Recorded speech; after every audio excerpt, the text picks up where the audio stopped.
చూడాలి. So vlogs అయితే plan చేస్తున్నాం మా ఫ్యామిలీతో కలిసి, అట్లనే మా ఫ్రెండ్స్తో కలిసి. సో తెలుసు కదా, ఎక్కడున్నా సరే సంక్రాంతికి అయితే ఇంటికి వస్తాం. ఇంటికి వచ్చాక చాలా ప్లాన్స్ అయితే పెట్టుకుంటాం. సో ఈ ఇయర్ ఎలా జరుగుతుందో అయితే చూద్దాం. సో వ్లాగ్స్ కోసం అయితే వెయిట్ చేయండి. చిన్న షార్ట్ వీడియో మాత్రమే, లాంగ్ వీడియోస్ వ్లాగ్స్ కూడా వస్తాయి. అలా బస్ కోసం స్టార్ట్ అయ్యి మొత్తానికి బస్సు అయితే వచ్చేసింది. సో టైంకి అయితే నేను విజయవాడ రీచ్ అయిపోయాను. సో విజయవాడ రీచ్ అయ్యాక మా ఫ్రెండ్ని అయితే కలిసి అలాగా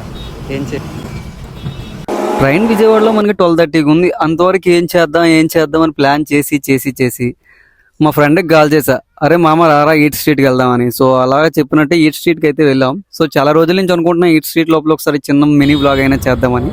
సో అట్లా చూసాం మొత్తానికి ఈట్ స్ట్రీట్లో మ్యాజిక్ ఏంటంటే బిర్యానీ బాగా ఫేమస్ అబ్బా. ఎంత ఫేమస్ అంటే అన్న ఒకసారి టేస్ట్ చేయండి, నచ్చితేనే బిర్యానీ తీసుకోండి. అబ్బా మామూలుగా లేదు. సో మా ఊళ్ళో అయితే బిర్యానీలు ఏం తింటాంలే, షవర్మా తిందామని అయితే అనుకున్నాం. సో లాస్ట్లో ఒక షవర్మా షాప్ ఉంటే అక్కడికి వెళ్ళాం.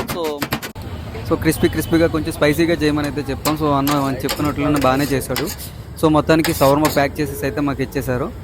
సో ఈ 3-4 రౌండ్లు కొట్టాం. సో మొత్తానికి అలా షవర్మా కంప్లీట్ అయిపోయాక ఇంకా చేసేది ఏం లేక ఎగ్జాక్ట్గా టైం అయితే 12:30 అయిపోయింది. సో తినేసాక బయలుదేరిపోయామన్నమాట.